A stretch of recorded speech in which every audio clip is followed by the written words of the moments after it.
Hello guys, welcome back to my new blog Pooja and parlour blog. Good morning Mohali वालों, सत श्री अकाल, हरियाणा वालों को Ram Ram.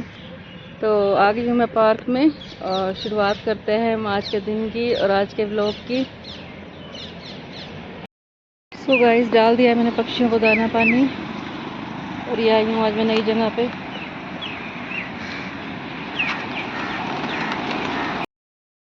So guys, मैंने लगा दी है मशीन कपड़ों की और धूप इतनी हो रही है, देखो आंखें निकल रही, इतनी तेज़ धूप हो रही है बहुत ज़्यादा।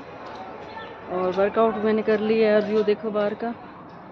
और कल मेरे पास एक लेडीज़ आई थी, छोटी सी एज थी उसकी, होगी 28 या 29 साल, और कह रही थी मेरे को थायराइड भी है और पता नहीं माइग्रेन भी है और सर्वाइकल भी है। तो छोटी छोटी एज में इतनी बीमारियां लग जाती हैं। और मैंने कहा उनको कि आप ना योगा क्या करो। कहती योगा के लिए तो टाइम ही नहीं होता जी, क्या करें, लोगों के पास हर चीज़ के लिए टाइम है, फ़ोन चलाने के लिए टाइम है, काम करने के लिए टाइम है, लेकिन अपने लिए टाइम नहीं है। जिस शरीर ने हमारा सारा दिन साथ देना होता है उसी को वो 10 मिनट 15 मिनट आधा घंटा नहीं दे सकते। तो सारे काम छोड़ के पहले मैं आधा घंटा योगा ज़रूर करना चाहिए, क्योंकि हम ख़त्म हो जाते हैं लेकिन ये काम नहीं ख़त्म होते। इंसान ही चला जाता है धरती से, लेकिन जो घर के काम है ये ख़त्म नहीं होते। तो सब कामों से विराम दे के थोड़ा सा टाइम भगवान को दें और थोड़ा सा टाइम अपने शरीर को दें, और फिर टाइम दें सारा दिन जो होता है अपने बच्चों को, काम को, फिर आप काम में लगे रहें। तो ज़रूर घर का काम भी करें और बच्चों पे भी ध्यान दें, लेकिन सबसे पहले परमात्मा को टाइम दें जिसने हमारा हर पल साथ देना है, और शरीर को भी टाइम दें 10-15 मिनट के लिए। अनुलोम विलोम और कपालभाति ज़रूर किया करें। जिसको भी कोई भी प्रॉब्लम हो तो अनुलोम विलोम कपालभाति तो ज़रूर किया करें। और वो बोली कि मुझे तो पता ही नहीं है कपालभाति और अनुलोम विलोम होता क्या है। तो मैंने उनको कहा रामदेव का चैनल निकाल के आस्था चैनल पे देखो, सर्च करके ये कपालभाति और अनुलोम विलोम क्या होता है। यूट्यूब पे वैसे तो तुम हर चीज़ सर्च करते हो, तो क्यों ना योगा भी सर्च कर लिया करो कि कैसे करते हैं हम। तो हर किसी को यही बोलूँगी मैं, योगा ज़रूर किया करो आप। तो जिसने खाना हो, ये सैंडविच बनाया मैंने खुशी के लिए। और सैंडविच जब भी बनाओ तो ये ज़रूर होना चाहिए आपके पास, इतना अच्छा सैंडविच बनता है इससे। परांठे बनाओ, सैंडविच बनाओ, मज़ा आ जाता है बनाने में। तो आ जाओ आप भी खा लो। और ये मैं पैक कर रही हूँ खुशी के लिए, और बिना ऑयल के बनाती हूँ मैं, कोई देसी घी नहीं, कोई ऑयल नहीं। और उधर बैठी है खुशी वेटिंग में, बस 5 मिनट रहते हैं इसको जाने को, टाइम हो गया इसका जाने का। बस पैक करके दूँगी मैं इसको, क्योंकि नाश्ता हम करते नहीं हैं। मैं चाय पीती हूँ और ये खाती है सैंडविच। सो गाइस, खुशी जा रही है एकेडमी में और ये ले रही है वहाँ से पेप्सियाँ वगैरह। कई बार मेरा दिल कर पड़ता है, मैंने कहा 2-3 रख दे उठा के फ्रिज में। स्ट्रिंग भी ले जा। तो नया वाला है, पापा इस बार लाया। हाँ, ये जो पुराने वाली पेटी आई थी घर पे, वो कहाँ पे है? पेटी कहाँ आई थी? 4 पीस आए थे बस, 4 पीस आए थे। और वो स्ट्रिंग भी ले जा दो। ये इसके पापा लेके आए थे बहुत सारी बोतलें, जीरे की, स्ट्रिंग की और पेप्सी, थम्स अप। ये देखो ये लेके आए थे स्ट्रिंग। हाँ, एक ही बोतल।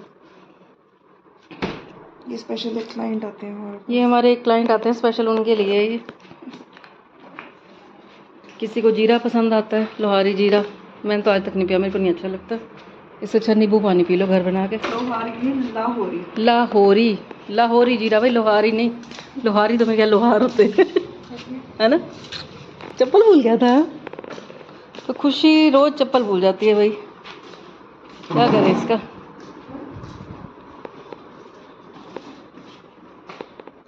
और धूप देखो जी कितनी तेज हो रही है। और आज हमारे गणपति जी के भी दर्शन कर लो। आजकल गणपति जी के दिन चल रहे हैं, सारे बोलो ओम गण गणपताय नमः। और गुरु नानक जी के भी कर लो।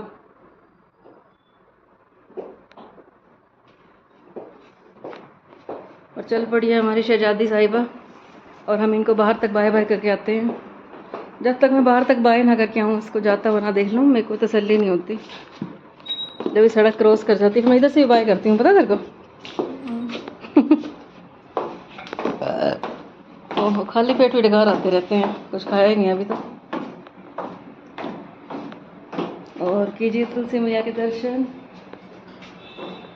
और ये देखो मरवे का पेड़ कितना अच्छा हो रहा है। चाय में डालूंगी मैं आज, मरवे वाली चाय बनाऊंगी, जिसने पीनी हो आ जाओ।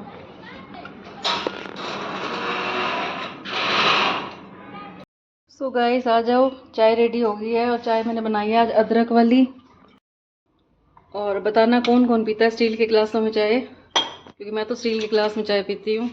और मग्गे में तब पीती हूँ जब खुशी के पापा आते हैं, वैसे नहीं पिया करती मैं मग में चाय। तो आ जाओ आप भी पी लो, साथ में राजा जी के बिस्किट, और ये रहे राजा जी के बिस्किट, और ये रही चाय। आ जाओ जिसने पीनी हो, चाय रेडी है। सो गाइस, टाइम की बात है। कभी तो मैं 8 बजे चाय पिया करती थी और आज टाइम हो गया है, 11:30 बज गई है।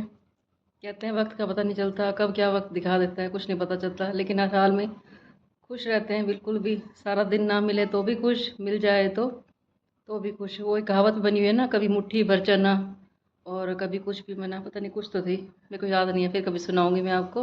और कभी वो भी मना।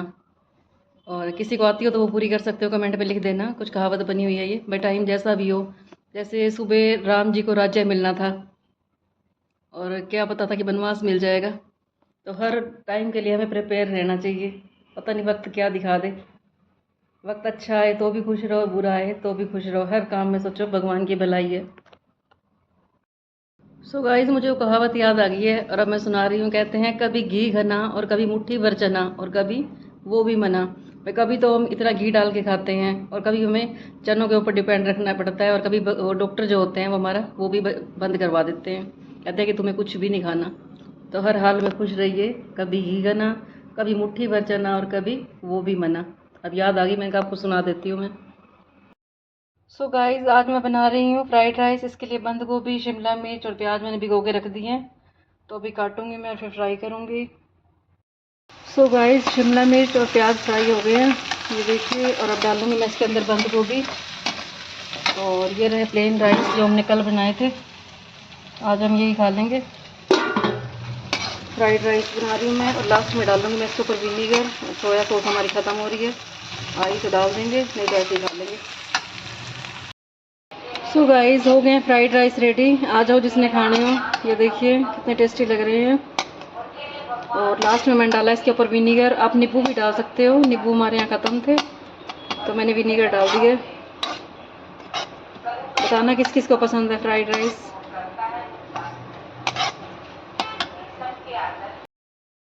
सो गाइस, आ गई हूँ मैं अकेडमी में, पसीने से भरी हुई, इतनी गर्मी है बाहर। और ये बैठी खुशी, और यहाँ चल रही है नेल्स की तैयारी।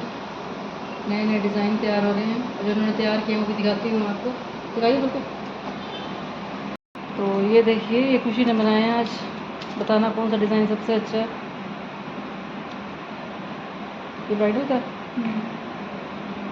ये इन्होंने लॉन्ग वाले तैयार कर रखे हैं, आप छोटे भी बनवा सकते हो।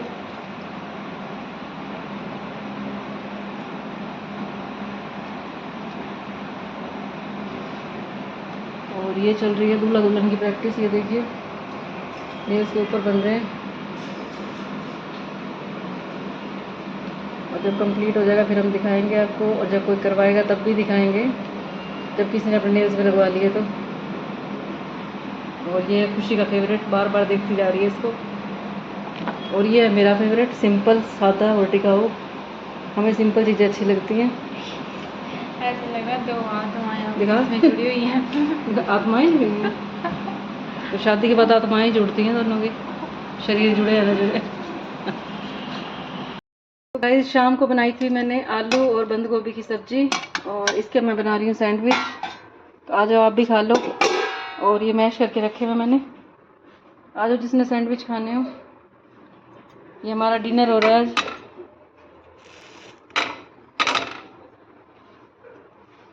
और पलकू वहीं कर रही है, बताती हूँ मैं अभी इसको जाके।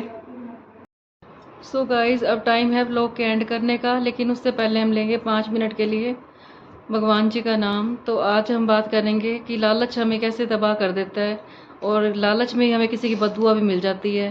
तो इसके ऊपर मैं आपको कहानी सुनाती हूँ कि एक बार एक जो व्यक्ति होता है, वो मछली पकड़ने के लिए जाता है जहाँ पे मछलियाँ होती हैं नहर के अंदर। जैसे ही वो जाता है वहाँ पे, तो उससे पहले एक व्यक्ति और होता है वहाँ पे, मछली पकड़ रहा होता है। तो वो क्या करता है, वो सोचता है मुझे मेहनत नहीं करनी पड़ेगी, वो उसके हाथ से मछली को खींच लेता है और भागने की कोशिश करता है। जल्दी जल्दी में मछली उसके हाथ पे उसको काट लेती है, एक फिंगर पे काट लेती है वो मछली उसको। लेकिन वो उस टाइम परवाह नहीं करता। लेकिन जैसे ही वो घर जाता है तो मछली को तो वो बना के खा जाता है वो, लेकिन 2 दिन बाद उसके हाथ में दर्द रहने लग जाता है। पहले उसका दर्द फिंगर में शुरू हो जाता है, वो तब तो लापरवाही से अपना थोड़ी बहुत इलाज करवाता है वो। लेकिन जब उसका दर्द बढ़ जाता है तो डॉक्टर के पास जाता है वो कहता है कि उस मछली के अंदर कोई बीमारी थी जो इन्फेक्शन उसको था वो आपकी उंगली में भी हो गया, तो आपकी उंगली काटनी पड़ेगी। तो जब उसको कोई सोल्यूशन नहीं मिलता तो वो उंगली कटवा देता है अपनी। थोड़े दिन बाद उसका तीसरी उंगली में फिर दर्द रहने लग जाता है। फिर वो डॉक्टर के पास जाता है, कहता है आपका इन्फेक्शन आगे तक बढ़ गया, आपकी 4 उंगलियां काटनी पड़ेंगी। तो उसकी 4 उंगलियां कट जाती हैं। फिर वो जाता है तो उसका इन्फेक्शन करते करते अंगूठे तक भी आ जाता है। तो डॉक्टर कहते हैं आपका अंगूठा भी काटना पड़ेगा। थोड़े दिन बाद ऐसी नौबत आ जाती है कि डॉक्टर कहते हैं कि आपको हाथ काटना पड़ेगा, नहीं तो ये सारी बॉडी में इन्फेक्शन फैल जाएगा। फिर जब इस पे आ जाती है तो बड़ा परेशान हो जाता है, मंदिरों में जाता है, तीर्थों में जाता है, क्योंकि जिसका हाथ चला जाए, पहले तो उंगली में थी, उन्होंने कहा अगर ऐसा ना हो तो पूरी बॉडी में इन्फेक्शन फैल जाएगा, आपका हाथ काटना पड़ेगा। तो फिर ऐसा करता है, वो साधु के पास जाता है, एक मंदिर के आगे कोई साधु बैठा होता है, और वहाँ जाके बोलता है कि ऐसे ऐसे मैंने मछली पकड़ी थी और उसने मेरे को डंक मार दिया था, पहले मेरी उंगलियाँ कटी थी और फिर मेरा अंगूठा कटा और अब मेरा हाथ काटने के लिए कह रहे हैं डॉक्टर, बताओ मैं क्या करूँ। तो हमेशा यही होता है, पहले लोग डॉक्टर का इलाज करवाते हैं, जब ज़्यादा परेशान हो जाता है तो साधुओं के और मंदिरों के आगे चक्कर काटते हैं। तो वो साधु कहता है, उसको बैठता है, उससे बातें बूतें करता है, तो कहने लगा मेरे को अपनी पिछली स्टोरी सुना थोड़े दिन पहले की, कि भाई तूने ऐसा क्या किया था, किसी का हक मारा हो या किसी का कुछ ऐसा किया हो। तो मैंने कहने लगा कि मैंने हक तो छीना है किसी का। वो कहने लगा तूने क्या हक छीना था। कहते ये मछली जो मैं पकड़ के लाया था, जिसने मेरे को डंक मारा था, ये मेरी नहीं थी, ये किसी और मछुआरे की थी, और वो गरीब जो बंदा था उसकी थी मछली, और मैं उसके हाथ से छीन के भाग गया था। तो वो कहने लगा ऐसे कर, तू वहाँ जा और उसके आगे नाक रगड़, उसके हाथ पैर पकड़ और उससे माफ़ी मांग, जब तक वो तेरे को माफ़ी ना दे तो उसके पैर ना छोड़ियो। तो वो जाता है, उससे बहुत माफ़ी मांगता है कि मेरे को माफ़ कर दे, मेरे से बड़ी गलती हो गई है। तो अगर हम कोई गलती करते हैं, किसी का हक मारते हैं, कोशिश करो कि हम किसी का हक ना मारें। सबसे बड़ा पाप है ये, किसी का हक छीनना। कभी भी किसी का भी हक ना छीनो, चाहे वो छोटे से छोटा हो, चाहे बड़े से बड़ा हो, क्योंकि सब हमें ब्याज समेत मिलना है। अच्छा कर्म करेंगे तो भी ब्याज समेत मिलेगा, और बुरा करेंगे तो भी ब्याज समेत मिलेगा। तो मछुआरे की उसने बद्दुआ ली थी, तो उसका हाथ काटने की नौबत आ गई थी। तो उसने जाके बहुत माफ़ी मांगी। अब हम जैसा करेंगे भुगतना तो हमने वैसा ही है, तो कोशिश करें ये नौबत आए ना कि हमें भी किसी की बद्दुआ मिले। हमेशा कोशिश करो हम ऐसे काम करें कि हम ज़िंदगी में दुआएं लेते रहें। दुआएं हमें कहाँ से कहाँ ले जाती हैं। कहते हैं दुआएं जो होती हैं वो रोडपति को करोड़पति बना देती हैं, और बद्दुआएं करोड़पति को रोड पे ला देती हैं। तो कोशिश करो सबकी दुआएं लो, अच्छे कर्म करो। अगर किसी का अच्छा नहीं कर सकते तो बुरा भी मत करो। गाना भी आपने सुना होगा, भला किसी का कर ना सको तो बुरा किसी का मत करना, पुष्प नहीं बन सकते तो तुम कांटे बनकर मत रहना। भाई अगर तुम किसी की राहों में पुष्प नहीं बिछा सकते तो कांटे भी मत बिछाना। और ये गाना कभी मैं आपको वैसे गा के भी सुनाऊंगी, बहुत अच्छा गाना है ये। गाने से तो बहुत सीख मिलती है हमें, जितने बने हुए हैं, लेकिन लोग सीखते तो नहीं है, खाली एक कान से सुना और दूसरे से निकाल दिया। तभी तो ये गाना बना हुआ है, देखते रहे इंसान की हालत क्या हो गई भगवान, कितना बदल गया इंसान। इंसान बदला तभी तो ये प्रकृति बदलती है, और लोग दोष देते हैं भगवान को, भगवान तूने मेरे साथ ये क्यों कर दिया। अब उसको भी जब हाथ काटने की नौबत आई थी तभी रियलाइज़ हुआ था कि मैंने किसी का हक मारा था। अगर उसका हाथ ना कटता तो उसको तो याद भी नहीं आनी थी कि तूने किसी की मछली खाई थी।